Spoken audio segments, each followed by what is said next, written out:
Welcome, Wargamers. Thank you to everyone turning Hello. up to this very random spur of the moment chat that we love to do very often. So we had a few people asking if there was going to be a live chat yesterday and the day before and today and tomorrow and every other day, and we just decided to jump on and discuss a few things that has happened from Games Workshop, as well as chat to everybody who is joining the live show. So we're going to go through who is in our Hangout, and then we're going to go through who is in the chat. So tonight we have Mr. Michelangelo joining us. Hello. I wondered if you were going to say anything or if we had to wake you up first, like a kickstart. Oh no, you did hear me say hello, yeah? Yeah, it's fine. Mr. Phil, the beard, as always. Hello, Magnus. It's already started. Sorry, that just popped. The chat has already started pops saying up on Magnus. chat. I had to read the chat out. And joining us straight away, I mean, we haven't put any... We had a 2-minute warning, basically, of we're going live. And we have Muldis, which is a new person to the chat. Thank you for joining. Big McDanskell, Sean Jewett, Ashley Perkins, Adrian Kramerzik. I always pronounce that wrong, but good evening, Adrian. Memnark, welcome. Another one I've not seen before. Spearman Otter, and S Forks, and Elster Nation. The wonderful Elster Nation has joined us as well. Yeah. What are we talking about tonight then? And Nathan Anderson. There's going to be more people. I'm going to interject to whatever you're saying with a name randomly whenever they pop up. But what? Okay. Oh, Ryan Can I Benfield, say Adrian? John Snater, John Booth, Can I say Adrian? Karanis. Adrian, thank you very much for the letter and the parcel, by the way. I'll be doing a post on the Facebook, so thank you very much for that. And I know you called Mike Sean, but don't worry about it. We call him Cool Mike anyway, so... Memnark as well.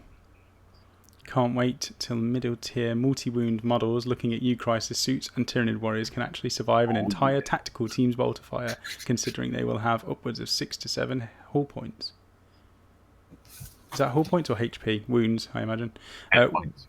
Wee Green Stunties has joined. I almost got Adrian's name correct. That's great. Iwo Slodic. Is that a similar one as well? I'm rubbish at pronouncing this. Somebody's going to have to tell me how to pronounce it. And Mr. Craggham as well. Is there going to be any wild speculation in this chat? I do enjoy the speculation in these chats. You all sound so reasonable. There's always speculation in this chat, Nathan. That's one thing that we do. And me and Phil always have a differing opinion, don't we? It's safe to... No, we don't, Sam.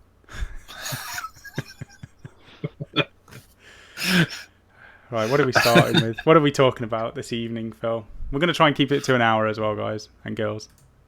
I don't think there's any girls joining the chat yet, but maybe there are. What are we talking about tonight? We said we would do a quick catch-up on what's been released from Games Workshop over the last few days, really, because weekend was a quiet weekend from us, wasn't it? We released a few videos, but we were heads down on, both of us heads down on editing a few battle reports, weren't we? So we've kind of just read those and let them go and resisted the temptation to jump online, but here we are now. So what have we got to cover? Surely the big one, and I know there's been more, but I think it's going to have to be the infantry post that came out today, surely. Should we work in reverse order? Does that make sense, Sam? Yeah, one before we go, actually, I'm going to do that thing where I pop out the chat. Now I know that's a thing. Okay, you get popping. Go ahead, Phil. What were you saying? I was saying let's work through the releases in reverse order with wild speculation to please Nathan. Yeah, so we're starting with the one which was today, and that was the one I'm most excited about, actually. And that's infantry, but it includes things like the new wounding chart and the shooting rules for like split firing from units. So we'll go over that first. Yeah. So, right. So you want to go through split fire first? Let's have a look then.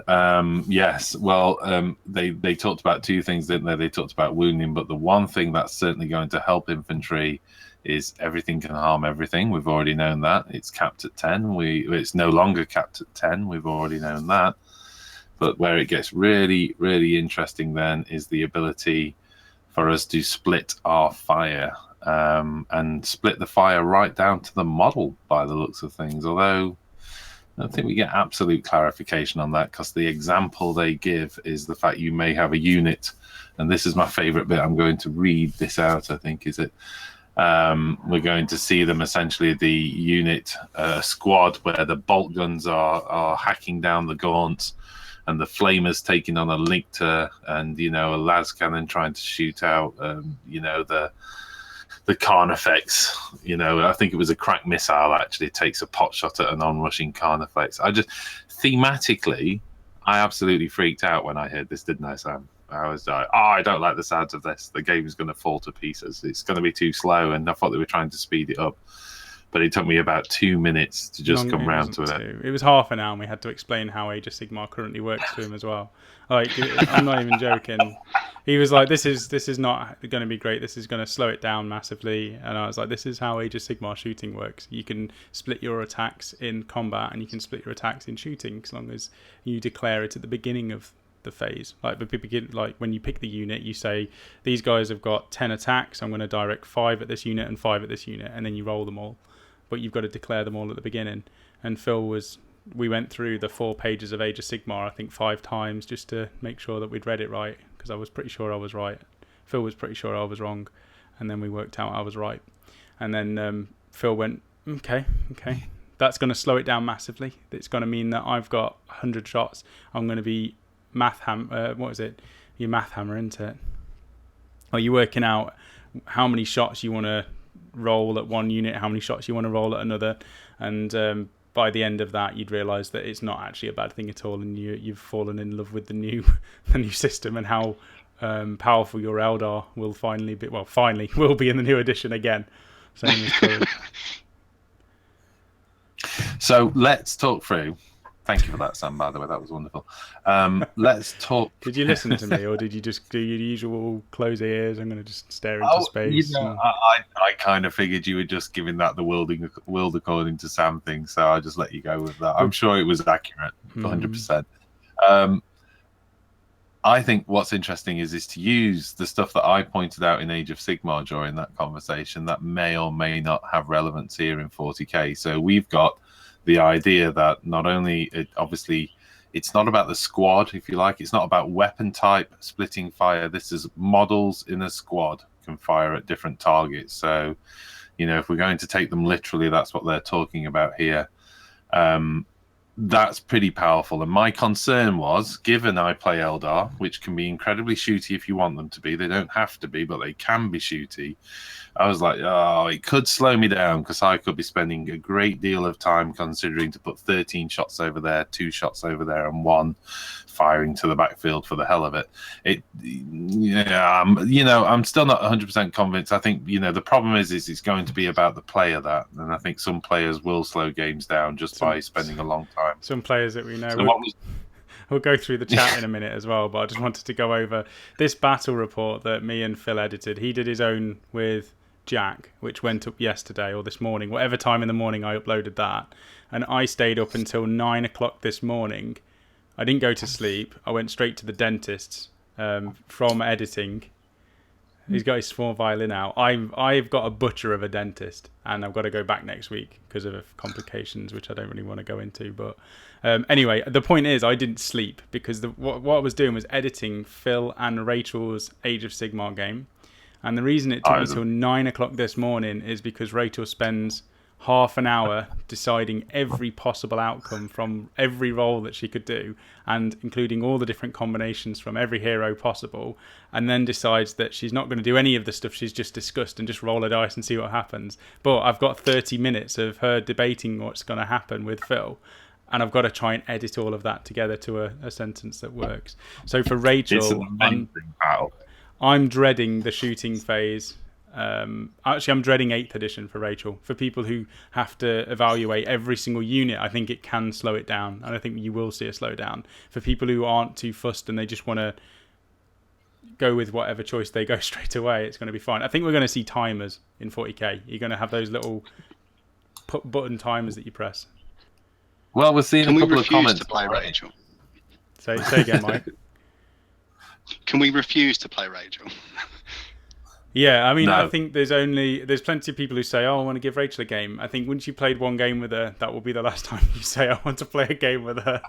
I mean, things like Magic the Gathering and Dice Masters and all that works fine because you can look at your cards and your combinations, and that's how the game works. For 40k, I think it's a bit too much going into that much detail. I'm just going to go through the chat before you carry on, Phil, if that's all right.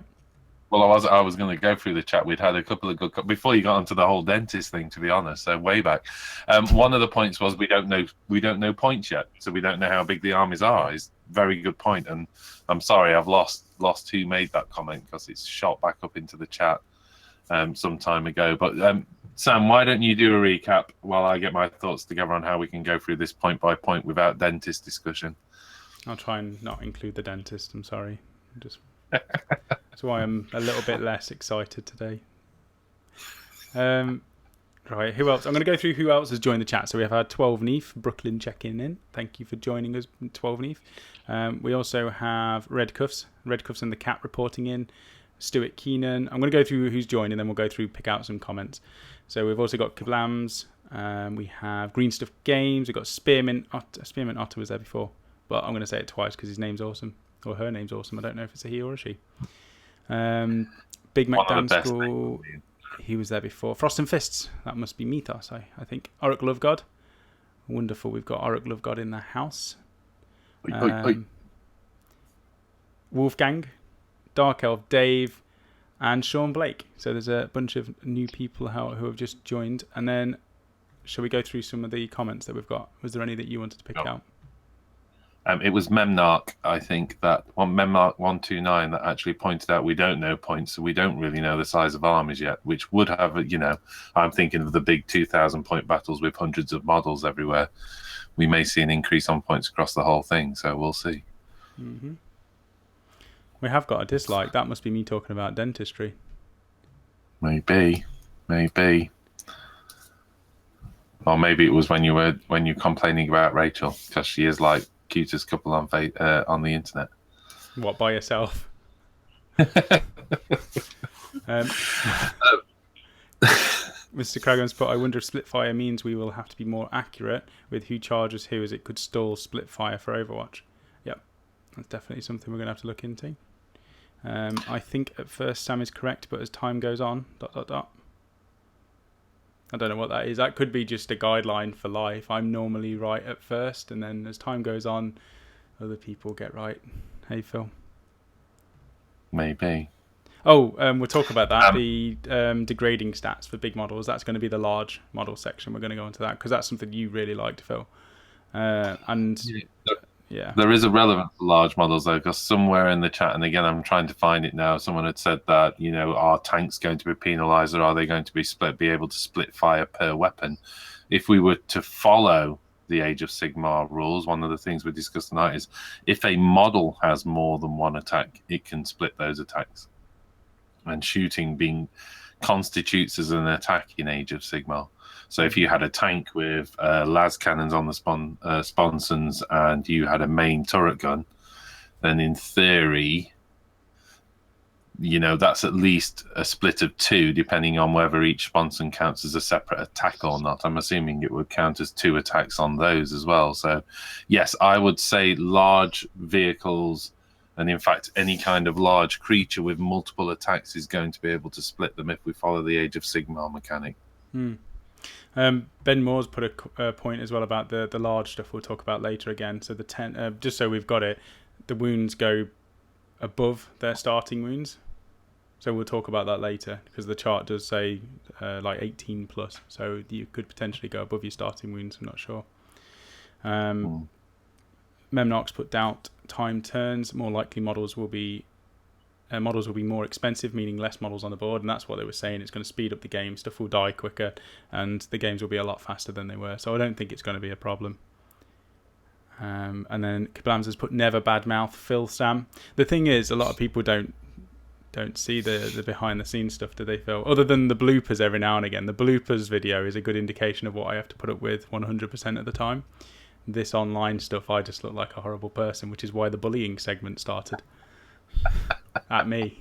It's like, let's just punish Sam for a comment every now and again. Yes, Sam. Many dislikes would occur. Yes, it probably would, Kiblams.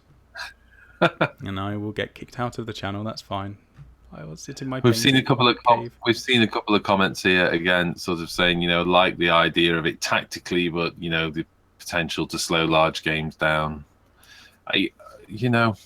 Where we went in our conversation in the end was, if I was playing Eldar and if I started to make decisions about splitting individual units down, infantry units down to divert my shots everywhere, I'd probably be conscious I was slowing the game down to a point of no use whatsoever. So, as Sam suggested, you could time a turn, maybe. Be interesting if you see that. You definitely see that in tournaments, don't you?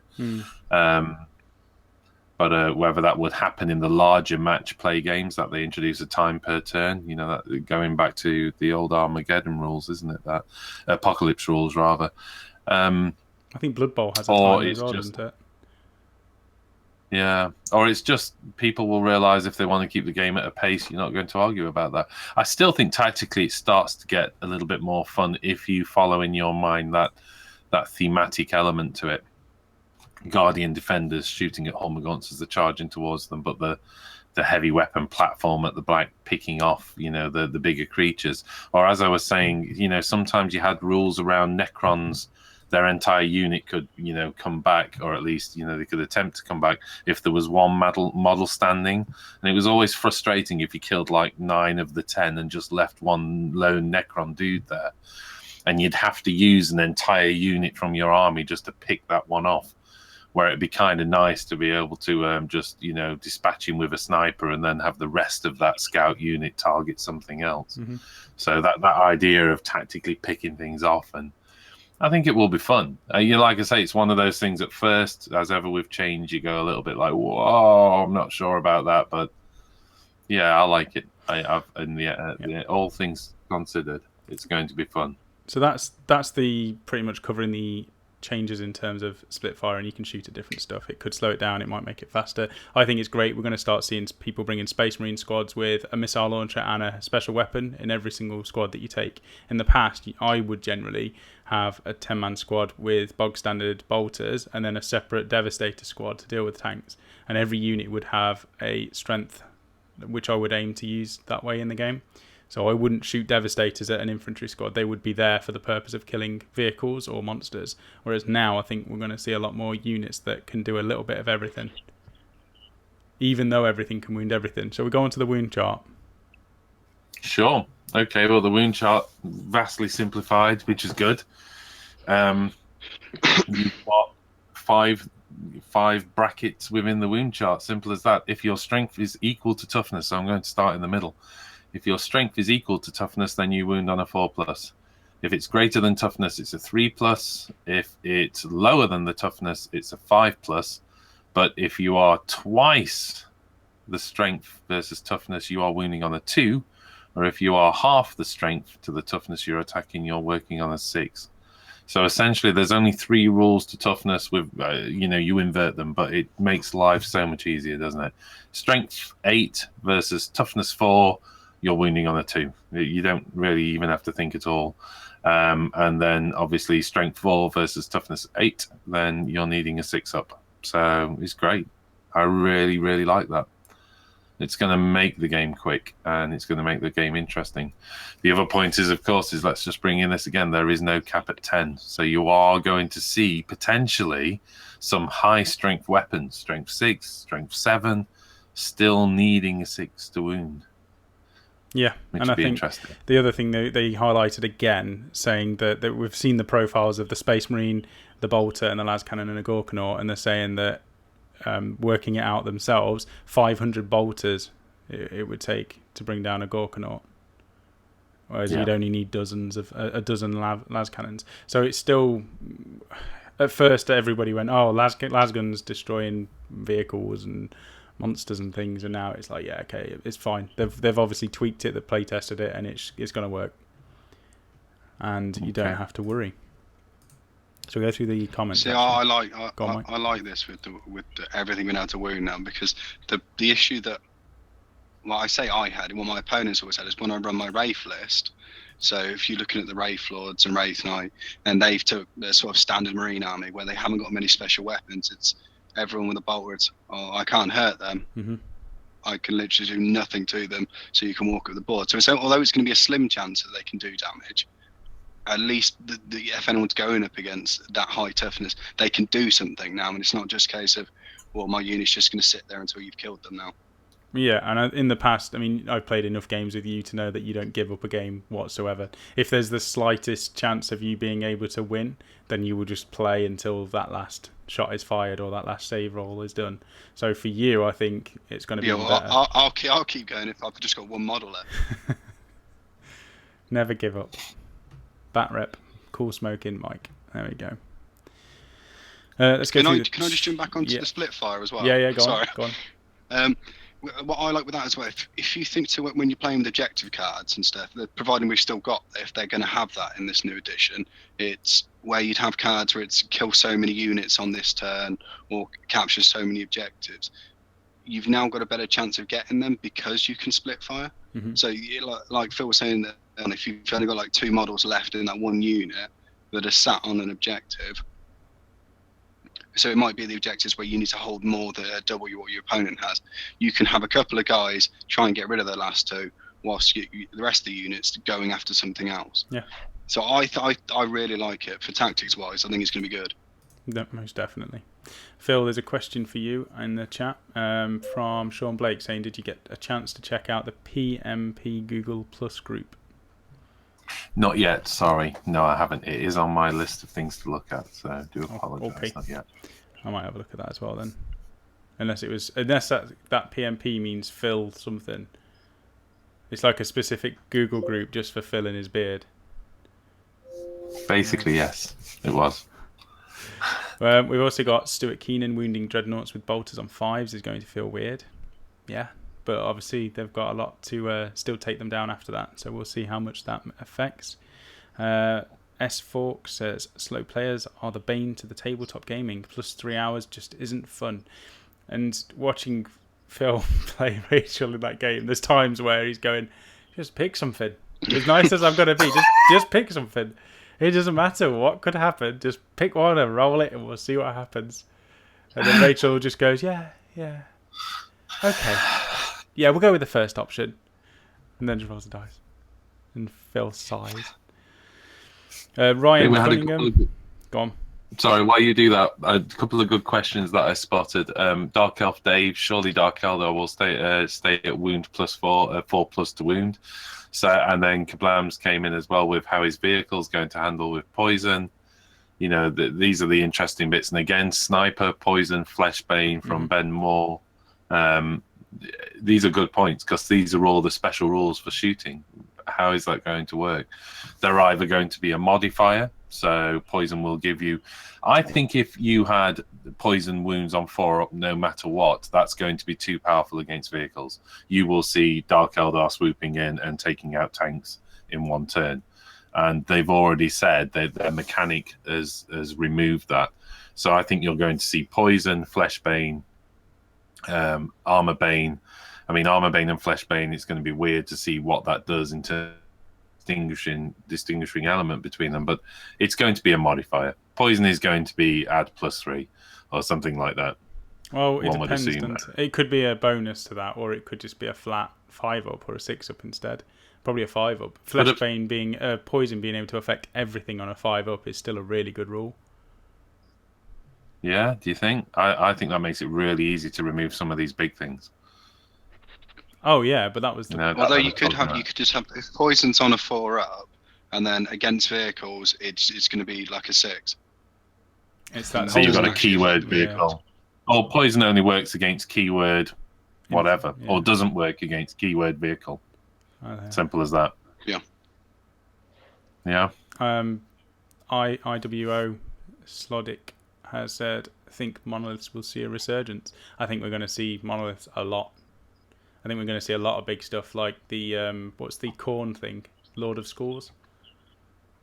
I think everybody who plays Chaos is going to have a Lord of Schools on the table now because it's an awesome model. Just nobody used it because it was like in comparison to everything else at the same points level, it was quite rubbish.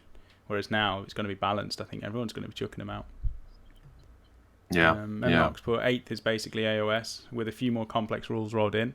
I'd say 10 pages of rules instead of 4. I could probably see it doing more than that. And we're going to look at the changes to the large stuff. I think, shall we go into the large stuff now? Sure.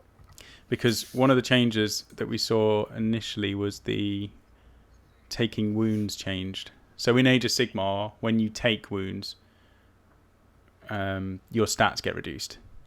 Whereas with 40k 8th edition, they've switched it around. So it's based on how many remaining wounds you have. So you don't have to keep working out how many wounds you've got left. You just put your dice on your model and you know that it's got, say, 5 or 6, and then you can cross-reference that against the chart. It's going to be a lot quicker. And I'm wondering if that's from playtesting Age of Sigmar for that extra year and realising that it might have been better being switched over. What do you think, Phil? Yeah, I think so. I mean, Kablam's made a point that on the toughness chart, it was just ingrained in his head, so it was never a problem. You're right. It was a simple equation to work out the strength toughness. But to new players, it looked like a hell of a lot of numbers on a board, and, unless you actually kind of got that equation into your head and ingrained in, it was a bit of a barrier. Sigmar, I think, has suffered, as you've just pointed out, Sam, from something similar as well, isn't it? You have to go, it's taken 8 wounds, and then you're thinking, well, I'm down to 4 wounds. So how many wounds have I taken? I've got 14 wounds, so I've taken 10 wounds. And you're doing this little mental calculation, which is not huge if you're really have a wonderfully numerical brain. But if you don't have a numerical brain, that's work to do. Whereas now you take wounds, you put a dice next to your model that says, okay, I've got 6 wounds left. And you look at your chart and go, I've got 6 wounds left. And it tells you what's happened to your monstrous creature or your vehicle. So it's just simpler. It's taking the work out of it.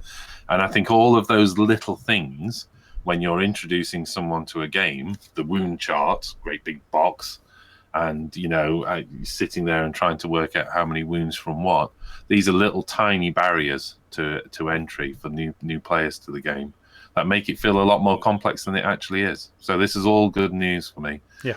And, there are a lot of people out there that, aren't great with numbers. So makes life easier for them as well. More people in the game. Focus on tactics. John Snate has put, this is the most that Mike's spoken in about the last 4 chats. It is. We should rename this the Mike show. Sometimes it's difficult Mike, to get a word in. Say again. I think Phil was talking. Yeah, I said sometimes it's difficult to get a word in. Yeah, that's fine. We'll have long breaks. We'll just stay silent for a couple of minutes, Mike. Let's hear Phil. Let's see if Mike wants to say anything. No. Should we have a? Yes, going back to we wanted to have a look at large models, didn't we? Yeah, we're on that now. I'm just looking through the chat. Thor Dalim D Kaladai, that awesome name again. Phil and Jack was a nice match to watch. Yeah, I haven't actually watched it yet. I uploaded it and did the thumbnail, and I haven't had time to watch it. I definitely want to get around to that later on. Akaria 999 has just turned up. Welcome, thank you for joining us. Pretentious Painters joined as well. I keep seeing Spearman Otter. I keep saying his name over and over again. Okay, carry on, Phil. Okay, in terms of large models, then this was there are a few big changes here. So probably the big news to start with was the fact that they've got rid of specific rules for gargantuan creatures, super heavy vehicles. And what they're basically saying is, there were certain models that were borderline. They weren't quite gargantuan creature, so they didn't benefit from any of the rules of gargantuan creature. So by getting rid of those rules and focusing on it being the stat line of the model, there's a great degree of granularity now to increasingly powerful models. So, the Eldar Lynx, for instance, I can think of that, which is a Forge World model, started off as a super heavy, and it kind of felt a little bit overkill as a super heavy, and they downgraded it to just a heavy skimmer, and then it lost a bunch of rules and became quite weak. and the Eldar links disappeared from the battlefield because it was just too easy to remove it. And we've not got to see that now. We've not got to see something go from being really powerful to not very powerful at all. We can just the slight incremental adjustments, and I think that's the important bit in terms of balancing in the future as well. We might see tweaks to stat lines that just go, that's a little bit too powerful, or we need to remove that. Yeah, we'll see. But this is great news. That's the General's Handbook 2 for Age of Sigmar. They're already looking at tweaking that on there, so they'll definitely do it for 40k. And Rory Grant, I'm going to go back to a couple of other comments, but Rory Grant's just said, can you speculate on what the wound count you think will be on transports like Rhinos or Chimera? So I think around 10 or 11, but what do you think? Let's start with Mike, actually, because Mike doesn't talk. How many wounds? So they were saying for Land Raiders it was what, a couple of dozen they were looking at, wasn't it? So say like about 24 upwards. I think they were saying for Land Raiders, and I can't remember. Was it Imperial Knights? Was the other one they were saying was going to be that high? Yeah. So, it says Imperial Knights have over 20. That's the only line we've had on it. Because aren't Tyranid Warriors Tyranid Warriors are 6 or 7 or something, aren't they? It Dreadnought was.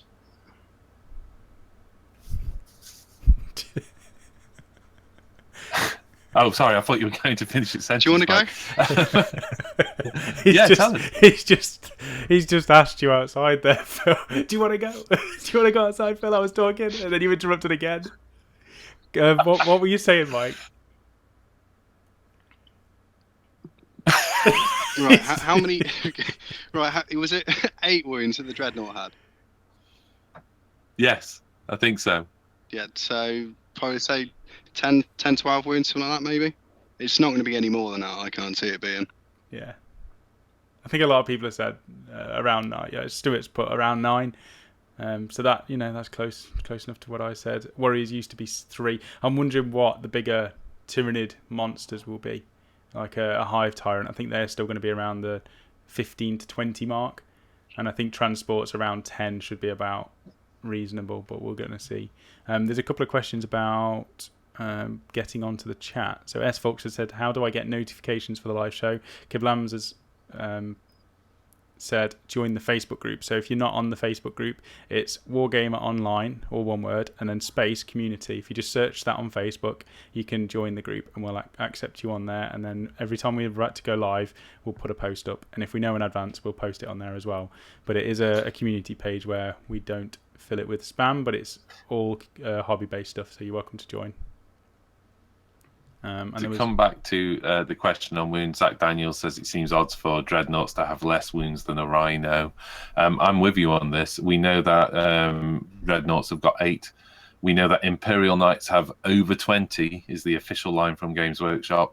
So they don't say 30, they say over 20. And I think if it was in the upper 20s, they'd say almost 30. So I think we're going to see Imperial Knights at the low 20s, maybe 22, 24, something like that.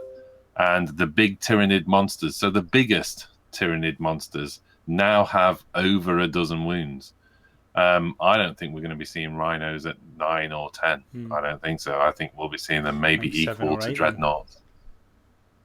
Yeah, but we might see them with some kind of rule to help with their survivability, maybe. Who knows?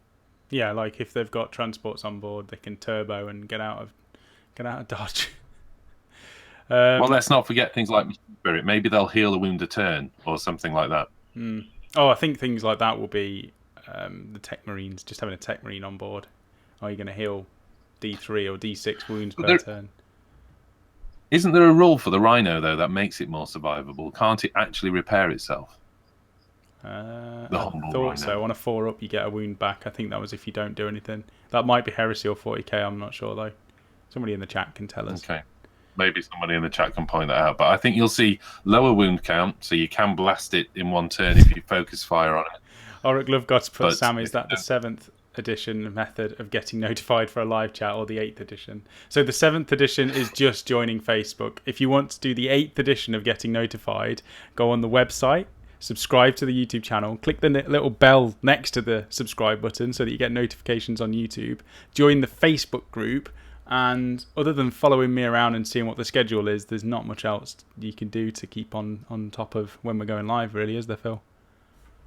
No, send me your email address and we can set you all up for email notification as well. So how about that? We'll do that. We could do that with the website. Any members that are subscribed, we can send out scheduled updates and things. That's a good idea.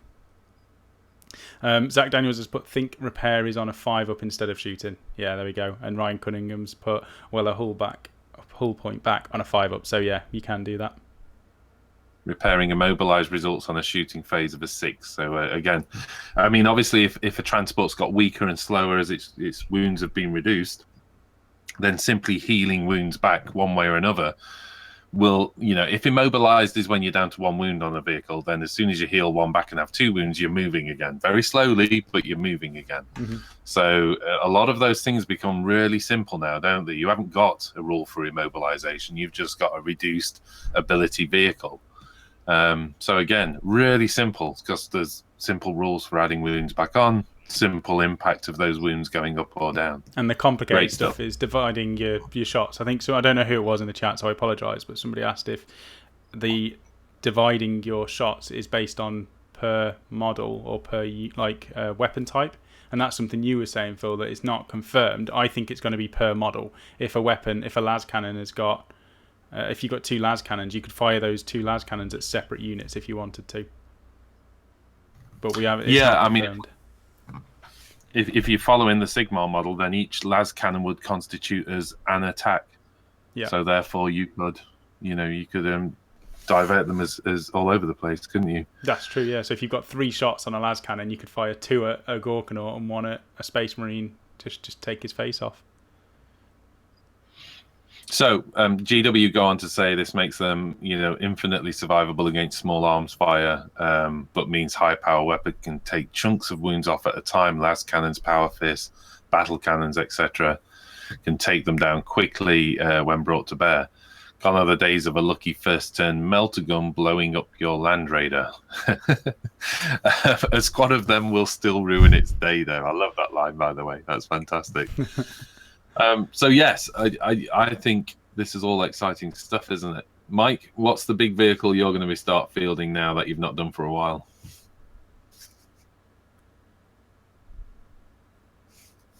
He's probably gone. He's probably had enough. It's just, he's done. Ryan Benfield's put, why can't they just release the damn Raws? I'm so hungry for 8th. We all are, Ryan. We're all hungry for 8th. And I've spoken to Rachel about delaying the holiday, so I don't have to miss 8th edition. I'm so worried that I'm going to miss it. Yeah, Mike has left. He's gone. He's just disconnected though, so it's fine. He'll be back. I don't want to delay the holiday, but I'm so excited for 8th edition. It's on the level of being done. What else have we got? Norn Oils. I don't know why we talked about Norn Oil. GW's income has to be down with all players holding a pattern. Yes, they do. Ashley's put a good point. How are you finding the 8th edition jet lag? Do you like the slow league, or do you just want the rules already? And I think I want the rules now. However, if they could delay it until mid-June when I get back off holiday, that would be perfect now. Either I want them next week or I want them after my holiday. What about you, Phil? Yeah. Well, I think we're looking at, say, as we know, the 16th, aren't we? That's what they're saying. That's what they've moved the magazine, heaven's sakes, what's it called? White Dwarf, back to the 16th. So I'd want it sooner. I want it tomorrow, but it's going to be the 16th. So we're just going to have to settle in there, aren't we? And just wait it out, really. It is a bit of a shame, though, because it just feels like we could be playing it. I sort of said to you, it's for the interesting feeling is it feels like I'm actually going to be starting an entire new game, but not only that, but with a new army, even though I've got all of these models that are painted and sat on the shelf ready to go. Yeah, definitely. So it would be nice. It would be nice just to get feel going. sorry for Mike. You both bully him. This is the other thing. We bully each other on a daily basis. It's never actual bullying. Otherwise, we wouldn't be joining a hangout every single day with each other just to give each other abuse. So don't worry. It doesn't actually hurt our feelings. It's just how we talk to each other. So we apologise. We have just lost Mike to connection. He lost our sound, I think, and he's disconnected. So he goes up and down. So he'll either will be back or he won't. But yes, no, we all get on swimmingly off camera. Trust us. Right. I have been in the army before. I know what being anxious is all about, and this isn't it. It isn't. It's more. This is first world problems, really, isn't it? We just want rules as soon as possible so we can play with our models. But that's the hobby. That's what we're all waiting for. Got a lot of people in the chat. Thank you to everyone who's liked the video. Thank you to that person who disliked when I was talking about dentistry. I apologise. What have we got else? So large models. Was there anything else? There was a bit on faction focus where they had a look at chaos, wasn't there? But that's pretty huge, that section. Large models. Was there anything else on that update? Well, they covered specifically the Morkanaut stats, didn't they? Which was probably worth having a look at. The move is variable, the weapon skill is variable, the ballistic skill is 5. So irrelevant of what happens to a Morkanaut, it is still going to be shooting at the same level. It's strength 8, toughness 8. So we know that if you're going to need at least strength 5 to be wounding it on anything less than a 6. It's got 18 wounds, which is pretty huge. So maybe I'm wrong. Maybe we are going to see the Imperial Knight with, upper 20s. Who knows? Because you kind of think, although I dare say any Morkanaut owner thinks it's at least be as tough as an Imperial Knight, shouldn't it? Really? Yeah. So maybe not. Attacks are variable. Leadership is 7. And again, we're seeing leadership, of course, for vehicles. So what impact is that going to have? That's going to be interesting. Although you're not going to see units of Morkanauts, are you? Is that possible? I'm just thinking, you're going to be in a situation where you could potentially lose a Morkanaut. How awesome would that be? That is proper. That is Armageddon level, apocalypse style. You got units of 3 Gorkanauts. I just want to interrupt as well. We've just hit 2,000 subscribers, Phil. Have we? Just now, yeah. Somebody's messaged me saying, "Well done, you've hit 2,000." So I think it says almost 2,000. It says almost 2,000. On my thing, I've just refreshed it, and it does say 2,000. So thank you to whoever just subscribed. We appreciate that. We've got some more chat. Words of wisdom from Mike. I don't know what words they were because he's not here. Oh, maybe that's the point. Silence from Mike. I'm so slow. I definitely have the always strikes last rule every single time. What else do we have? Sam's like it. This is from Sir Real. I laughed at this when I saw it. Sam's like a fish. He doesn't have feelings and can't grow a beard. How about that, Phil? You weren't even listening, were you? That's great. You have got a beard. Yeah, but I can't grow a proper beard. I grow a neck beard, so it just grows down here, and then nothing really grows on my cheeks. Whereas you've got the whole Leonidas from 300 sort of beard going off until you trim it, and then it grows back the next day. I just don't have. I need to hit puberty one day. Adrian's put, when will we see the Walking Dead game or Devil's Run? Yeah, I mean, we've got to get time for all of this. This is the problem. I think 40k is definitely a priority at the moment, and we try and put in as much of the content of the other games that we enjoy in between as well. So it's definitely going to be on the way. We just don't want to promise when or say when for it. It's just going to be on the way, basically. Ashley's put... played Walking Dead the other night, and it's a great game. We definitely have to do something stuff. Yeah, we didn't film it. We just played it. But you and Rachel played it. I sat on my phone picking an army for 8th edition. Ashley's put, that's the difference between friends and mates. Friends compliment each other. Mates rip into each other for no clear reason or for funsies. Yeah, that's true. And what else have we got? Can't wait. Oh, this is a good one. Tedious payload. Can't wait for units that we were hardly used to be relevant again. And that's the big thing out of all of this. You're going to be seeing so many different units on the battlefield now. It's going to be incredible. And now Kablams is insulting you. Yeah, Cowboy well, you're Phil gonna from get that. Johnsonator. I suppose it's not an insult. You're a cowboy, Phil.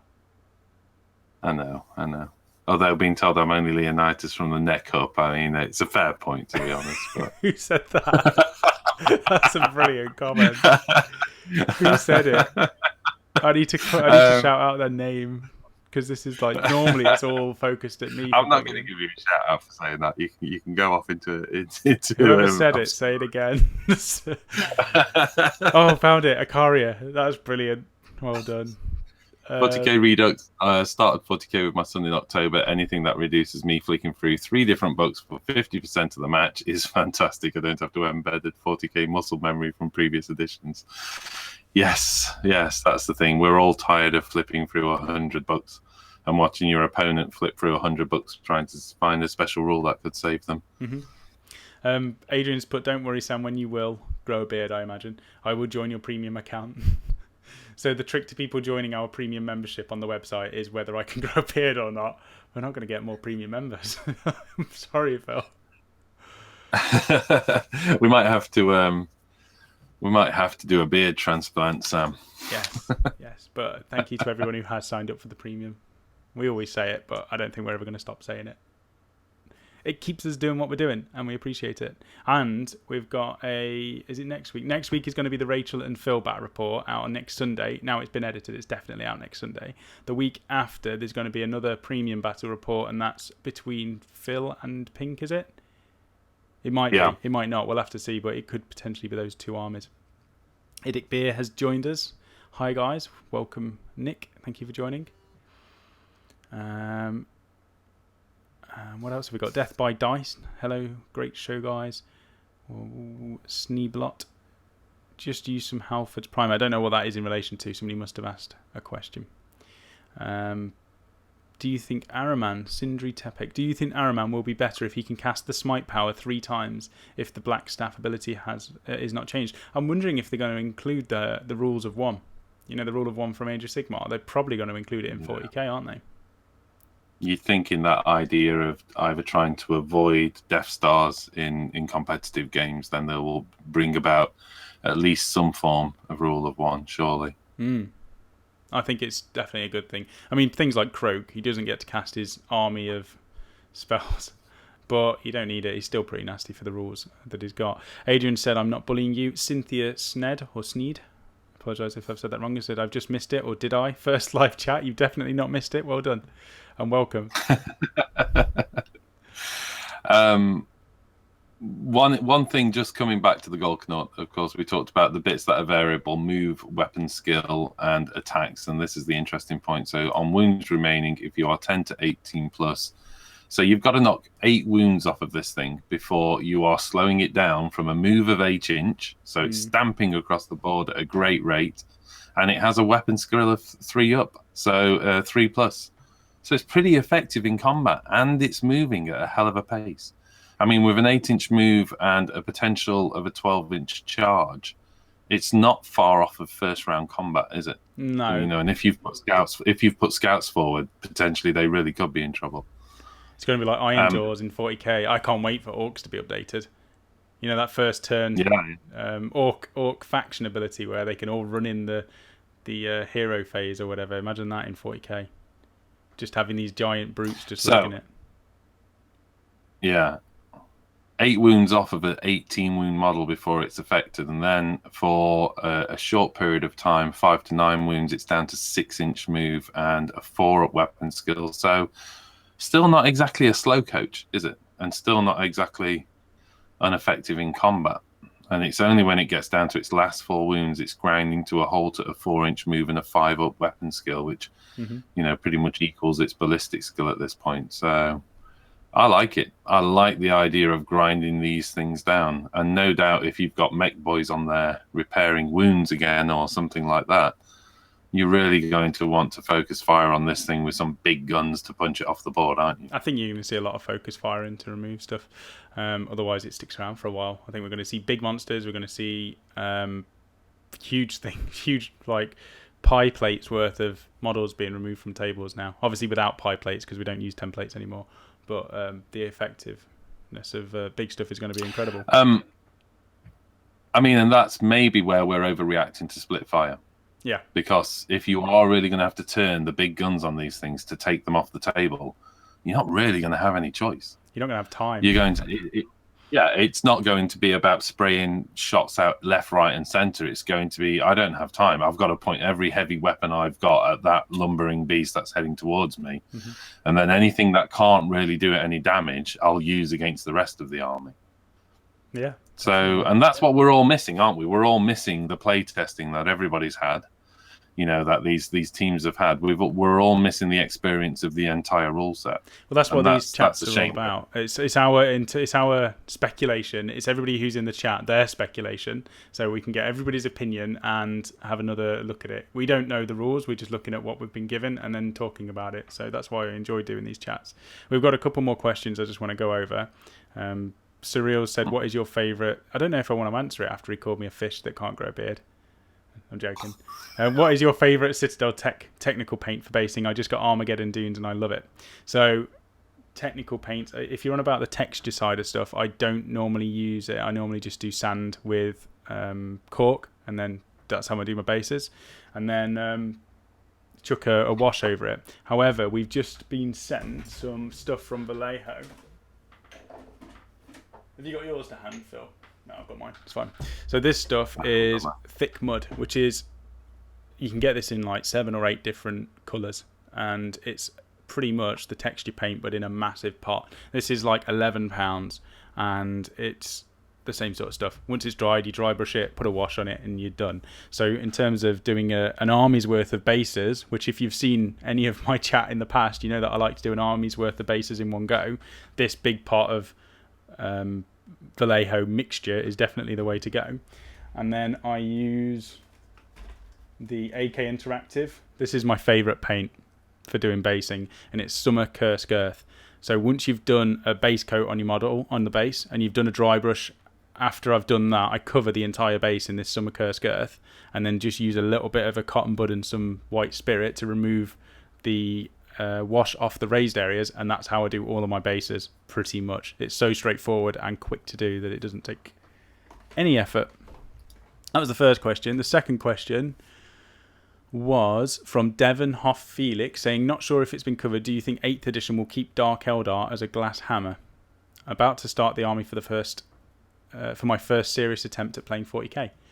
What do you think, Phil?" Yeah, I think so. I think they're going to create variance and difference in the factions. So Eldar are always going to be, well, actually describing Eldar as a glass hammer when they introduced the Wraith factions, which really weren't very glass at all. They were quite tough. The vast majority, though, of the troops and stuff, yes. Something that you have to strike with precision on. That will either be reflected on points, so you bring a lot less Eldar, or it's going to be reflected on lack of wounds. So they may be fast. They might even be tough, but they might not carry a lot of wounds. Mm-hmm. I think that's the theming of the armies they were talking about, wasn't it? When they were saying they're going to release codexes, I think Dark Eldar, for me, has always been, you've got the two types. You've got the fast glass cannon style units, and then you've got the mutated side, which is all the genetic experimentation on the models. So I think hopefully they're going to keep both of those themes for Dark Eldar. We'll see though. Cynthia's put, "I've been out of the game for a long time. 8th edition might bring me back. Excited about the big stuff rules and old rogue trader feel. I've got 3 $20 Land Raiders still in boxes from ages ago, and I can't wait to finally assemble and use. If they're the ones that look like Spartans, like miniature Spartans, they are my favourite Land Raiders, just because they've got the tracks that go all around the outside. They're definitely my favourites. But they're definitely going towards the whole Rogue Trader, dark, grim future again. Yeah, definitely. Mr. Miniature, howdy all. And the Ice Knee Chief, another person in the chat I've not seen before. Grot riggers for the win, says Akaria. Imagine an army of grots. I love them. We've got a question from Noodles about new detachments. They have shown none of them have a slot for Lord of War. Any ideas what detachments have Lord of Wars? Only big ones, maybe. Yeah, we might see that. We've seen so far the upper scale of one of the detachments, wasn't it? It was fairly big. We And only you're right, saw, Lord of yeah, it was 3 out of 14 of the detachment of the force organisation charts. So there's still 11 more to come out, and I think the biggest ones will have the Lord of War charts. Yeah. Which would be interesting, because imagine if Lords of War are not limited by size, but limited by the nature of the army that accompanies them. So, for instance, you can bring a Lord of War, but only if it's accompanied by a whole bunch of infantry. The idea is the Lord of War is there to do all the heavy hitting, and the infantry is there to protect it from the ground troops. But you've got this, when you read the 40k and the heresy books about the Titans, which the region, they have the Titan wading through the city and the Imperial Guard, or the equivalent of them, running around their feet, basically mopping up, the damage around them, basically. But not necessarily have stuff in between. It'd be interesting to see if they can, and again, rewarding that with command points would be just make for nice thematic armies. 2 big Lords of War surrounded by a bunch of infantry facing off would be good fun. Talking about rewarding you as well, going back to the infantry thing as well, Kablams has just said that he wants, is anybody else other than me want more cover rules than AOS in 8th edition? I feel the cover rules are too simple in AOS, and that there will be only more, and that will only be more emphasised in 40k. It will, I think, the big thing in cover terms is infantry are the things that are going to be affected most, because they've said, like, if you've got a bigger tank or a bigger creature, they won't get the benefit for standing in craters or in certain types of scenery. So I think already we've got a variation of terrain for the cover, and certain units and sized units will definitely be able to gain cover and other ones won't. He's put, I think my issue is that none of my terrain is area terrain. Walls should provide cover, in my opinion. I think we're going to see more of a differentiation between the cover in 40k than what you get in Age of Sigmar, and I think that goes very similar to the point system in Age of Sigmar. You, for the matched play style of AOS, you've only got one type of point. You don't pay for upgrades, you just pay for a unit. In 40k, we've already seen that there's going to be 2 different ways to buy your unit. You've got the one where you pay for upgrades, and you've got the one which is more narrative, where you do it like AOS. So I think that 40k is going to be Age of Sigmar and then a little bit more. John Snater said, I want to try AK's Rust Streaks. Yes. There's 2 or 3 streaking. Oh, it's Streaking Grime. So this Rust Streaks is one of my favourites, especially if you're doing Imperial Fists or any sort of bright coloured stuff. Rust Streaks is brilliant, but there's also a Streaking Grime set, and that's well worth picking up for weathering, and it's really easy to use. A lot of the videos that show you how to use it online is you use a tiny little brush, apply it on a small area, and then use White Spirit to maneuver it around the armour or the rivet that you're trying to paint. An easy way that I found using this stuff was to pretty much apply it as a wash, let it dry for about 5 to 10 minutes, and then get a forked brush, I can't remember the name of it, and some White Spirit, and drag it from top to bottom, and then that will streak the entire model much quicker than having to do every individual rivet or armour plate. So that's definitely worth picking up, but you end up using more that way. Surreal's, wow, Phil, that hat is in really good condition for being 17 years old. Yes, well, that's because I look after my things. No, I didn't say the comment. I was reading it out. Like how I get. I'm saying, it's because I look after my things. That's what I'm saying. It is. Oh, Ryan Benfield. Anyone want to see the Guard get some glory? Bring back Lord Solar Macarius. Yeah, and you were looking at what was the regiment? Vostroyans. Vostroyans. They Guard are awesome. Wonder how they will lay the book out. I'm expecting something like the General's Handbook with big lists and points. Yes, I should imagine so. Although they've talked about 4 or 5 books, haven't they? So, 5 books, in fact, haven't they? So, whether that's factions and then a General's Handbook, we'll see. There was a question about a light. That was a S-Forks question. I need to buy a painting light. Any suggestions? What are these ones that we use, Phil? I'll try and bring it in front of the camera so you can see. But the name of them. Can I get mine in front of the camera if I can without blinding everybody? There you go. It's these long ones. Yeah, we'll try. You can either get LED version or the 3-tube fluorescent version. So apologies if I blinded everyone there. Main thing is get a daylight bulb. I would recommend because it just gives you so much more light. If we can find the link to like a UK version on Amazon, I'll put it in the description after this goes through, so you can always come back and have a look at that. But lighting is one of the biggest things that people underestimate in terms of painting, I think. Yeah. Those things aren't the cheapest of lights by any means, but they're amazing. You can just sit under them like it's daylight any time of day. They just make your eyes tired eventually.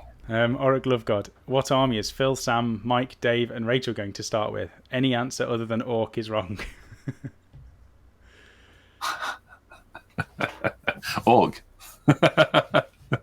I'm going to do Orc, but they're going to be very similar to Space Marines. Maybe Chaos Space Marine Orcs. I got the little Orc team that came with Armageddon, and I have to say I keep pulling the sprues out and having a look at them and poking them around a bit, so you never know. I was thinking, how long would it really take me to just paint a few Orcs up, really? Too long, I know, but... Yeah, 2 minutes a model. Still. Okay. The question is everything going to be hit points wounds, and how many wounds will a Titan have? Like 10,000 or more. I mean, well, that's going to be the interesting one, but we've already seen how this scales to small arms fire. You know, if you need 500 bolterfires to take down the Morkanaut, I think was the example they gave. You don't have to give something a huge amount of wounds if you give it a lot of toughness, and nothing's capped at 10 anymore. So, you know, although, yes, I suppose so, yes. You can basically almost make sure that everything on the board is needing a 6-up, unless it's some kind of super heavy weapon. And then, yeah, you are going to need to add a few wounds up, though, or give it a fantastic save, which was the other point. I think we had a chat on the Facebook page, and I had a guess at, you know, whether it was reasonable to sort of say a knight might have, one of the big ones might have about 300 wounds. And I did the math on how many shots it would take for a lasgun to take it out at 300 wounds in one turn. And I can't remember exactly, but even just guessing at some of the numbers, it ended up being about 17,500 las shots to take it down in one turn. So as soon as you give something a decent save and a decent amount of toughness, you actually don't need to give it a huge amount of wounds for it to becoming very difficult to take out with small arms. Mm-hmm. Definitely. Emperor? Oh, I thought you'd have to include that. I was going to talk about Kragham's thing as well, because he's just done a battle report. Somebody was asking about his Chaos army, having a look at it, because he's done some nice conversions in that. So definitely check over at Mr. Kragham Gaming's channel, see what he's got on there. I know he's got some showcases. One thing I wanted to go over as well is Mike didn't leave us because he got fed up with the bullying. He just said he was lagging and was delayed, and then it sped up, and then it just froze. Not sure if it's my internet. Pretty sure it was his internet, so he's just crashed. So unfortunately, Mike did have to leave.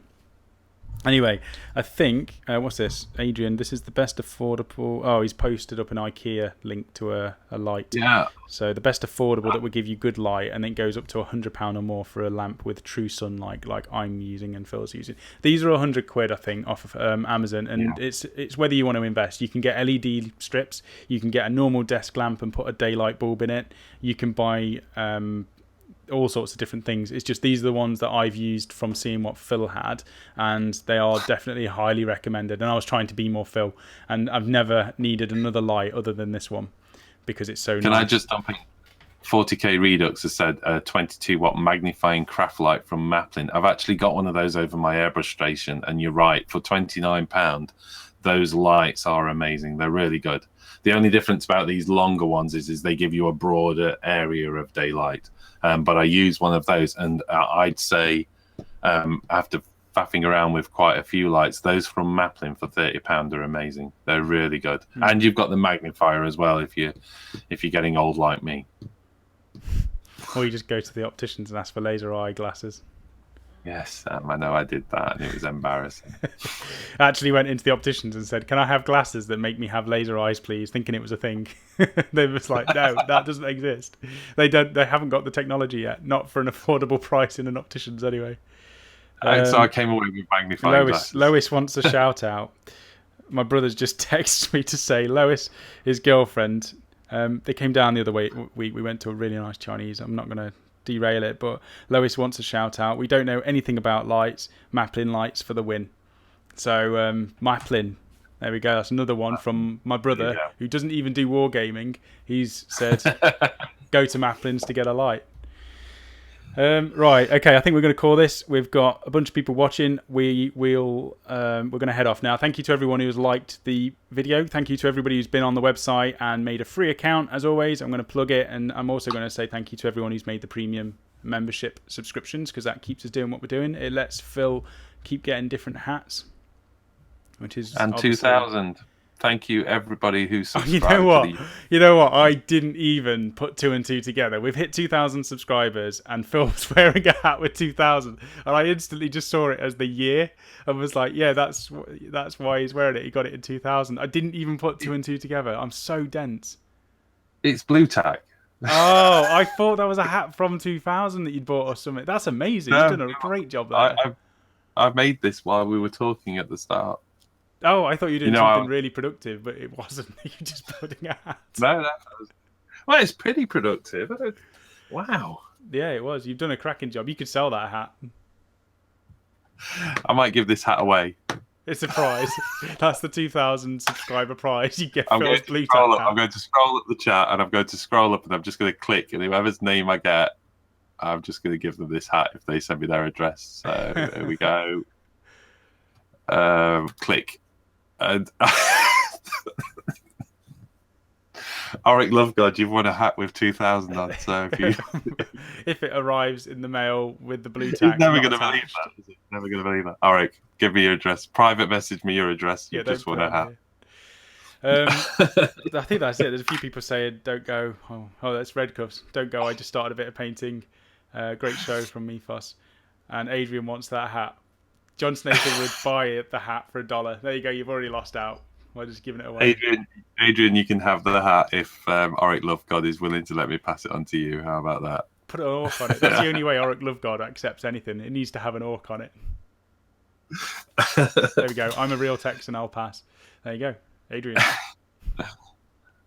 There you go, Adrian. It's your hat. Right, we're going. Thank you to everyone who's joined us. It's been a wonderful random chat. We're going to be back on Wednesday for our weekly live chat, and then again on Friday for our hobby hangout. So thank you very much for joining us, and we will see you on the next one.